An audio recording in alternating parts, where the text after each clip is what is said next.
Hello there. Quite a number of you have been in touch in recent weeks asking me about the coronavirus lockdown, the impact it's having on general aviation and on your own circumstances. In this episode I'll be talking to an aerodrome manager, an engine expert and someone who's been following the various exemptions and extensions to licences, ratings and medicals to try and give you some good advice. We'll start by talking about engines, and we know that we should be flying our piston engine aircraft regularly to prevent the risk of corrosion. And I have had first-hand experience of what corrosion can do to an engine and the costs involved. The piston engine manufacturers say that we should be flying our aircraft at least once every 30 days to avoid that risk. And as we head into the fourth week of this coronavirus lockdown here in the UK, people are rightly becoming concerned. Today, the CAA published new guidance allowing pilots, owners and engineers to fly aircraft once a month to keep the engines serviceable. We'll look at that in more detail in a moment, but let's first discuss the issue with an expert, Richard Boddy from Norvic Aero Engines, an engine overhaul and repair facility. Richard, a lot of owners, operators will be concerned about the length of time that their aircraft have been grounded and the impact on the engines. We hear about engine corrosion. Are these owners right to be concerned as we head into the sort of fourth week of lockdown? Yes, they are, John. It's very sad times indeed, and it's very difficult to come up with a solution other than to try and fly your aircraft at least 1 hour every month. That is, if possible, the way to deal with this. And if you don't do that, what damage is being done after, say, 30 days of being grounded? There's a real risk after 30 days with no flights that the engine can start to corrode, particularly if you're in a hostile outside environment and you're not able to keep the aircraft in a nice hangar which may be heated or dehumidified, which, let's face it, very, very few of our customers are able to do. And are there parts of the engine that are more susceptible to corrosion than others? Yes, a lot of the issues when engines aren't run will involve the cylinders, the liners, the cam followers, the piston rings. They're the vulnerable areas. I'd be less concerned about the crankshaft.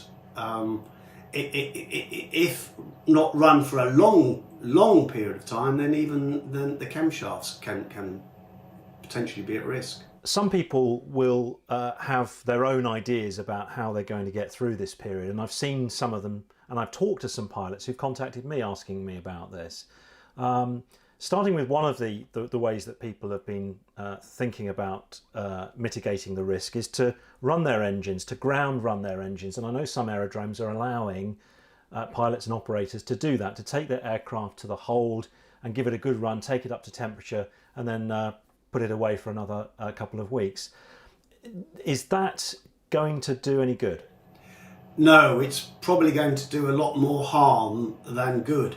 And again, if you refer to the Lycoming service letter and the instructions that they give, then it is definitely ill-advised to be doing ground runs. And for any of your viewers, please look at Norvic's website, norvic.com, and there's a banner there, how to preserve your engines in these very sad times. Click on that, and all of the service letters from Lycoming, from Continental, and some advice from us are included, so you can read at leisure. But ground runs, no, they're not recommended. Why is that? Why is not getting the engine up to temperature, lubricating all the parts, why is that worse for the engine than leaving it still? Because when you're running the engine cold like that, there is a real danger that you're going to be introducing additional moisture, that you'll be actually creating moisture in the engine such that when you turn it off, there is more there than simply not running it. Not running it will eventually allow the film of oil to dissipate and can lead to corrosion problems, but running it and running it very cold will will, in Lycoming's view, and we would share that view, be worse. And what about those people that say, oh, I'll get it right up to temperature, I'll sit there until it really gets up to temperature? Well, the problem with that is, and it's a very good point, and it's been raised with us, is you get it up to the temperature, and then what? You suddenly shut the engine off, and you've got to bear in mind there's no ram air effect. You're not having a gradual descend and landing. You suddenly shut the engine off. That's a sudden stoppage, and sudden stoppages can cause more problems themselves. In the worst case scenario, it could lead to cracking of cylinders. Some people say that they're going to go to the aerodrome and turn the propeller, turn the engine once in a while to maybe move the parts and get some lubrication going. What do you think to that? Again, Lycoming are very clear on that, and a French customer a few years back, Henri, he was doing just that, and he was experiencing big problems. They had a number of aircraft, it was a flight training school, and big problems. Severe weather had kept them grounded, and they said, oh, don't worry, we're turning the prop once a week. Lycoming say, no, don't please do this. It causes more problems than it can possibly solve. But you can preserve your engine, can't you? And there are preservatives that you can put in the engine to help it through a period like this. Absolutely, John, you can. If you know you're not going to use your engine beyond 30 days, then ideally you would have the oil drained and a preservative oil added. There would be a very short ground run with that particular preservative oil, and then the engine would be shut off, and then it would be safe to sit for a very, very long period of time, to the point where Lycoming, with their recommendations, it could sit for 180 days. So coming to the end of this lockdown and people start going back to their aircraft again that might have been sitting for 2, maybe 3 months, who knows actually. And let's say they haven't been able to put the preservative in and this is the first time they're running the engine. Is it just a case of starting up and getting in the air as quickly as you can? Or should they perhaps be talking to a maintenance organisation to perform some kind of check? Ideally, in an ideal world, you would have your maintenance facility whip the spark plugs out and do a boroscopic investigation just to check that there's no untoward corrosion anywhere that is visible. And if you can't do that, I remember an old tip: take the spark plugs out and just a little bit of engine oil on top of each of the cylinders. Not a lot to cause fouling, but just enough, because the oil would have dropped away, and it won't do any harm to have a little bit put in that way. Richard, thanks for all your sage advice on this, and I wish you, your company, employees and your family well, and hopefully we'll come through this and you won't see too many engines coming to your workshop after this period having corroded. John, thank you, and likewise to you and family. And can I say, from all of us at Norvic, thank you NHS, thank you NHS wherever you are in the world. We're all coming together in this, so friends, colleagues, even competitors, stay safe, and a huge thank you to Captain Tom. A tribute there from Richard Boddy to Captain Tom Moore, the 99-year-old war veteran who has raised many millions of pounds for NHS charities by walking lengths of his garden. Good on you, Tom.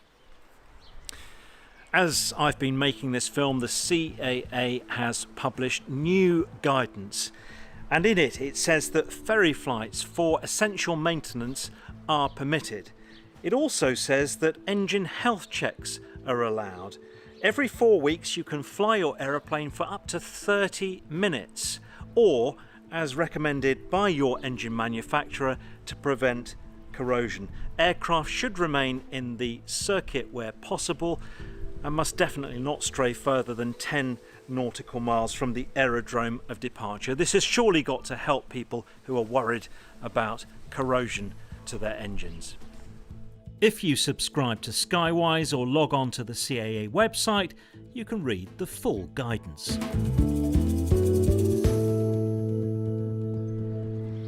As As well as worries over our engines, pilots are concerned about currency. Professional pilots concerned about their jobs and their income. But what about aerodromes? Many have had to close completely because of coronavirus, and their future plans are in tatters. Earlier I spoke to Matt Wilkins, the aerodrome manager at Old Buckenham. Matt, what do you think is going to happen once this is all over? How worried are you about your own business and the impact this is going to have on the network of small aerodromes around the UK? I think we're quite happily placed, frankly, due to, if you only need to look back in the history of this place, but it was bought in 2013 by Geoffrey Lynch, who wants it preserved for aviation. This aerodrome doesn't have a stitch of debt on it anymore. It was about 2 weeks from closure, only about 8 years ago. So from our point of view, we're happy that this is going to look as a very bad set of accounts by all means, and of course it's rather decimating our all-important events. However, we're not particularly concerned right now that this is going to stop us up at all, but we're monitoring it. I realise that there are a lot of people who cannot be saying anything like that, and I feel terribly sorry for them. I have run this place with 2 weeks money left way back before Geoffrey came along, and so I know all too well the stresses that go with it. And you know, everyone needs to also bear in mind that aerodromes are a maintenance nightmare. This is 136 acres. We've got large amounts of tarmac and concrete and even more amounts of grass, which is why I'm dressed like a hobo, because the rest of my day will be spent on a tractor. And if I do anything like I did the other day, that will almost certainly spew oil all over me. Here's another thing that everyone needs to bear in mind. If the aerodrome doesn't keep on top of things like the grass, our mowers are not designed or capable to deal with grass that's a foot in length at any effectiveness. It would take me literally a week to cut it with the topper that we have for longer grass. So it needs to be kept on top of, and also, of course, at any time the radio can go off, which you see is on in the background and has been throughout, and I've got a transceiver with me, because an air ambulance can appear. And a ground ambulance can also appear, and I need to combine the two in the quickest way possible. So from your perspective, you're fairly comfortable you'll be able to weather this storm, but others might not be quite so fortunate.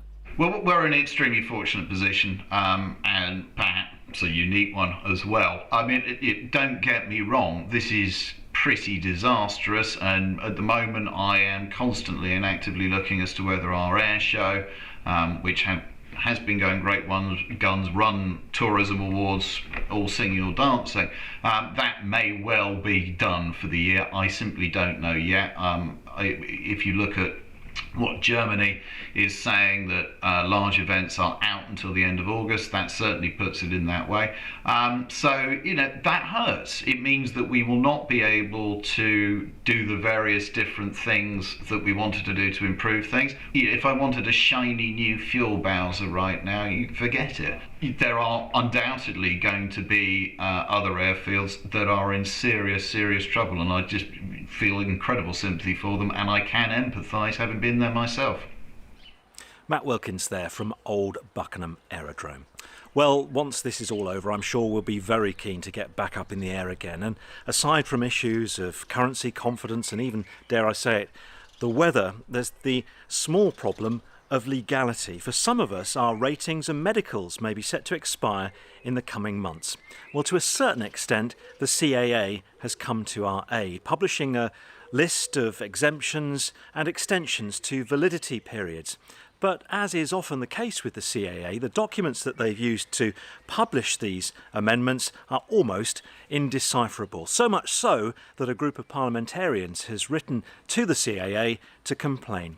Earlier, I spoke to Lord Byron Davies from the All-Party Parliamentary Group on Aviation. It's far too complicated for the average person. This is a safety issue. Pilots need to know when their medicals are due, if they can, or how far they can go before they have to stop flying. They need to know about maintenance of their aircraft. They need to know, can they fly their aircraft, or when can they fly their aircraft? And I just don't think that the message has been put forward in a clear fashion by the CAA. And all I'm asking, and this isn't a CAA bashing exercise by any means, this is trying to get the message loud and clear in a language that's understood by the average flyer. You have a law degree, I think. So how did you find these recent exemptions when you read them the first time? Well, I have to say, when I read them the first time, I got to a certain point, and then it was referencing with other documents, and it became quite confusing. And you get to the point where you think, can I carry on with this? Have I got bored with it? And then you start blaming the CAA and sort of saying, why don't they do it in a sort of more clear fashion? And yeah, I found it very difficult, I must say. It's not clear. It needs reading several times before it becomes obvious what the message is.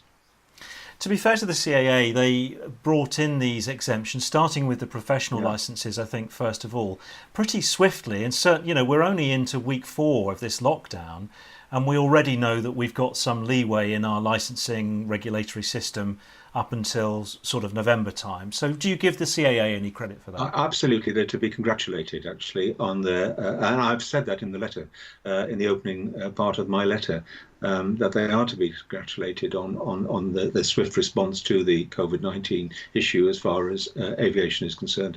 However, I just feel it could have been done in simpler terms. Is this not indicative of how the CAA operates, generally speaking? I mean, anybody that has tried to sort of keep across changes in regulation will have come across these documents and the kind of language that they use. And usually pilots learn about these things by sort of third or fourth means, by reading comments on social media rather than hearing it from the horse's mouth themselves. That's absolutely right.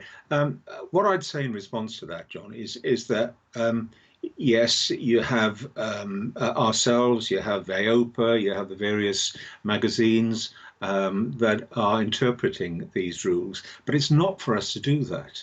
And, we may be held responsible for something that we say. It's for the CAA to make their case very, very clear and to put that message across so that everybody at all levels can understand exactly where we are in terms of what we can do with our aircraft and our licenses.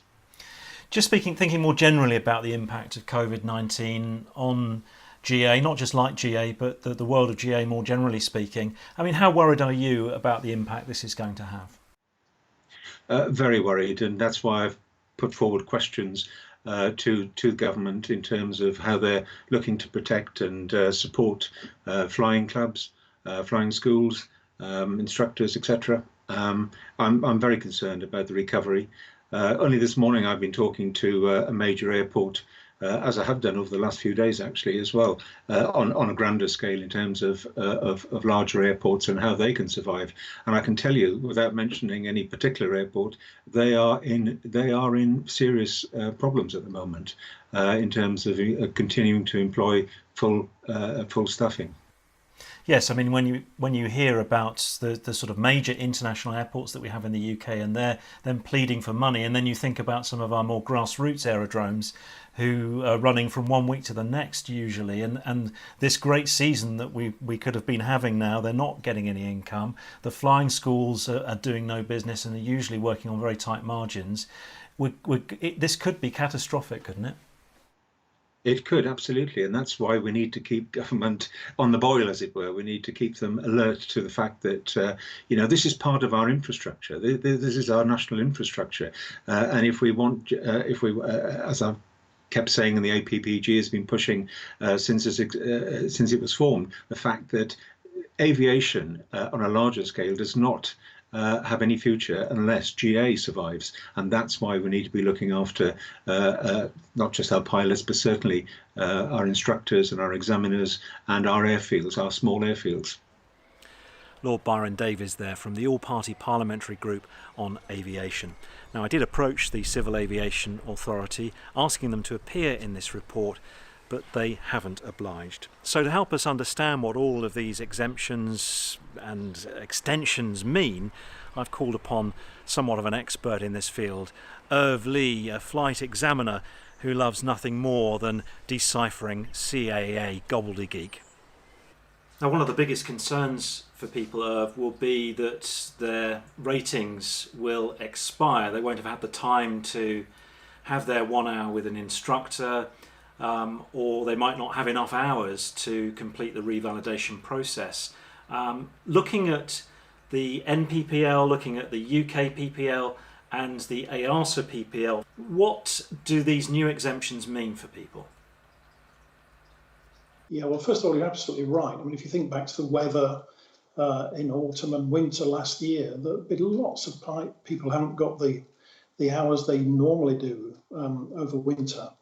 And if they're coming up for a rating expiry between now and, let's say, October, they will be worried. But the first thing to point out is that they shouldn't be worried about doing proficiency checks. Lots of pilots are, and we'll come on to that in a minute. But they're not what you think. They're not the initial test. They're very little more than a good club checkout. But let's see what we can do about things, because obviously there's a period when we can't fly at all, and ratings could expire. And what they've done is they've taken ratings and, in fact, medicals, all these things that were current on the 16th of March are allowed to be extended by these exemptions. And in fact, I haven't got any ratings expiring, but if I had one expiring, let's say end of June or end of July, I can take advantage of this. But the first thing to consider is, would I need to? Could I revalidate already with the hours I've got? And if the answer is no, what I must do is not just print the exemption and get on with it like you would with a medical. I've got to seek out the sort of instructor or examiner that I'd normally fly with for whatever the rating is. And what I have to get from them is a briefing. So supposing my SEP rating expired at the end of June, I could actually find an SEP instructor or examiner and even do a remote briefing over Skype or the phone. And the content of it will be decided by that instructor or examiner on recommendation from various organisations, including the CA. And once that briefing has taken place, whoever I use to do it is going to more or less, in different ways that are possible, like emails or actual EASA forms, or if for some reason they had access to my logbook, they could sign that. They could sign my license, but there are about 3 or 4 different ways that they can certify that happened, even remotely, without even meeting me. And as long as I print the right stuff and include it with the license, which the instructor will tell me, the examiner will tell me what I've got to print, and include it with the license, once flying restarts, my rating would have been extended to November the 22nd. And that's it in a small nutshell for the private pilot. If you hadn't had enough hours, though, to have revalidated, can you still carry on then until the end of this exemption period and make up the hours up until that point? Or do you, at the point of having this briefing and before flying, have to have done the requisite 12 hours and so on? Not at all. It works the way you want it to work, in fact.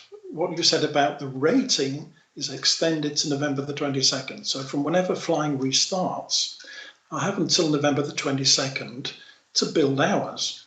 Now that brings in another point, that supposing I realise now that I'm not going to reach the 12 hours, even if I get the rating extended, I might as well say, well, okay, I'll go through this extension, but in fact I'm not going to bang my head against a brick wall and empty my bank account trying to make 12 hours up in a short number of weeks.